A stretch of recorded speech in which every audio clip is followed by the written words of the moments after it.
So, as you already know, Melissa has had some bad news from the hospital here.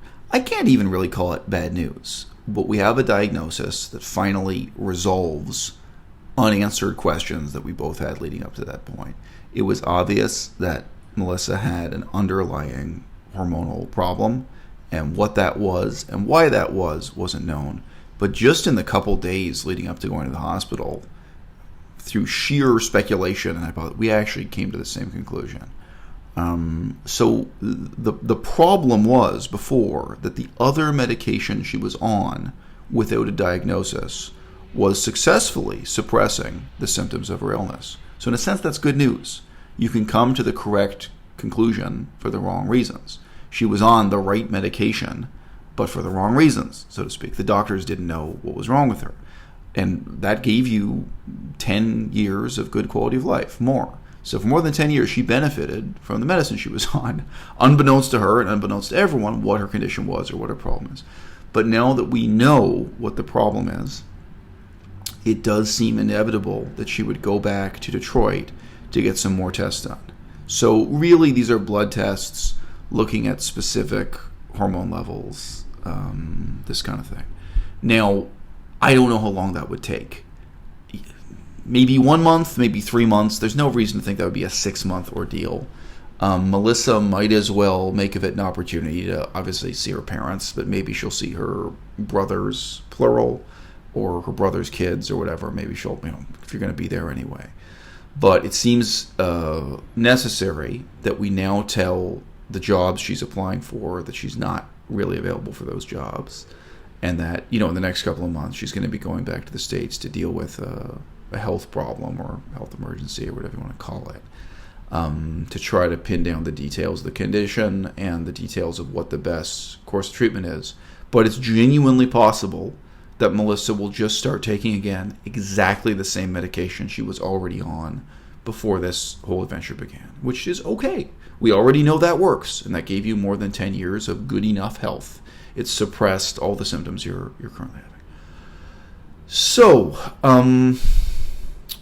the question then becomes, short-term and long-term, how much sense does it make for me to remain in Taiwan or for us to continue building a home in Taiwan? Again, we may just be talking about 1 year or 2 years, or is there some kind of strong case to be made for me leaving behind the possibility of a life in Taiwan, and I guess going back to Victoria in BC.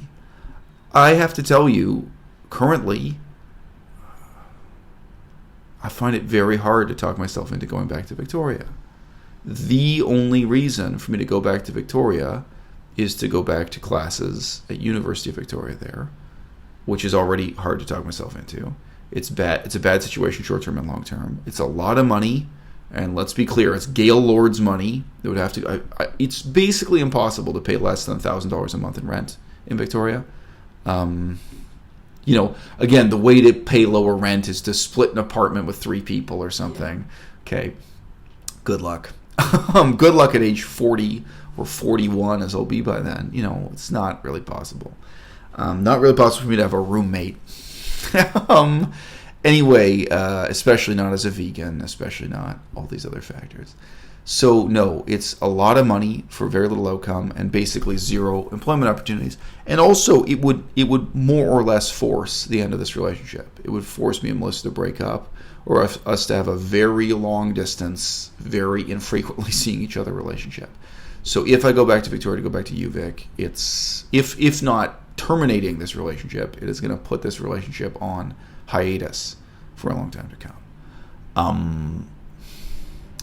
Now, it's true, conversely, that if I stay in Taiwan for 1 year or 2 years, it seems likely that I end up going back to UVic eventually anyway. Maybe that's true, as opposed to staying in Taiwan and if somehow I end up earning a decent living here and so on. That is kind of it's a different story. It's nice to imagine, but I'm not optimistic about that. I'm not optimistic about career or education prospects in Taiwan. What I am optimistic about is informally how much I can learn in Taiwan and how much Melissa can learn also. In Taiwan, I can really increase my level of ability in the Chinese language. In Taiwan, I could build a career as a YouTuber. YouTube could take off. This month has been a growth month. The last 2 months, it's been better and better over the last 2 months, actually. So I could keep on trying to build a career via YouTube and have a very low cost of living. Our rent is very cheap and everything else is very cheap. But yeah, sure, through English teaching and English tutoring, yes, it is possible I could earn a good living relative to the cost of living. Yes, it is possible that could work. But the main benefit is the opportunity to learn Chinese. And if I want it, the opportunity to learn French for that long-term future and just having a home in those ways. So, yeah, tough decisions are coming up. But it seems that the jobs we've been talking to in Taiwan, we're now going to have to tell them Melissa is not available for the next several months. But I am. Again, the assumption being I would stay in Taiwan while Melissa goes back to Detroit to get these tests done. I think that makes sense. And that I should try to build on the foothold we've got in Taiwan as best I can.